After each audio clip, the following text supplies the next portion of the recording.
Hi സുഹൃത്തുക്കളെ, നമ്മൾ ഈ നാച്ചുറൽ പോളിഷൊക്കെ ചെയ്യുന്ന മരം, അതായത് തേക്ക്, ഈട്ടി, അതൊക്കെ നമ്മൾ ചീക്കിയിട്ടാണ് ചെയ്യാറുള്ളത്. അപ്പോൾ നമ്മൾ ചെയ്യുന്ന സമയത്ത് നമുക്ക് ഉളി മൂർച്ചം കൂട്ടേണ്ട ആവശ്യമുണ്ടാവും. നമ്മൾ കംപ്രസറിന്മേൽ ഒരു പേപ്പർ വെച്ചിട്ടാണ് നമ്മൾ ചെയ്യാറുള്ളത്.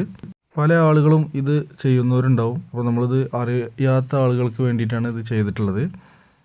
അപ്പോൾ നമ്മളിത് ചെയ്തുകൊണ്ടിരിക്കുന്ന സമയത്ത് വീട്ടിലെ ഉടമസ്ഥൻ വന്നിട്ട് ഒരു 2-3 കത്തി ഒന്ന് മൂർച്ചം കൂട്ടി തരുമോ എന്ന് ചോദിച്ചിട്ടുണ്ട് കേട്ടോ. അപ്പോൾ നമ്മൾ ആ പഴയ കത്തിയാണ് കാണുന്നത്. അപ്പോൾ അത് മൂർച്ചം കൂട്ടി കൊടുക്കുകയാണ് ചെയ്യുന്നത് കേട്ടോ. ഇങ്ങനെ ചെയ്യുന്നവർ എത്ര പേരുണ്ടെന്ന് കമൻറ്റ് ചെയ്യുക.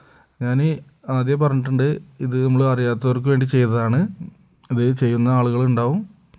ഇങ്ങനെ ചെയ്തതിന് ശേഷം നമ്മൾ ഒരു വാട്ടർ പേപ്പറിൽ പിന്നെ ഒന്നുകൂടെ മൂർച്ചം കൂട്ടാറാണ് ചെയ്യാറുള്ളത്. അപ്പോൾ വീഡിയോ ഇഷ്ടമായെങ്കിൽ നമ്മളെ കൂടെ കൂടിക്കോളി. ഓക്കെ.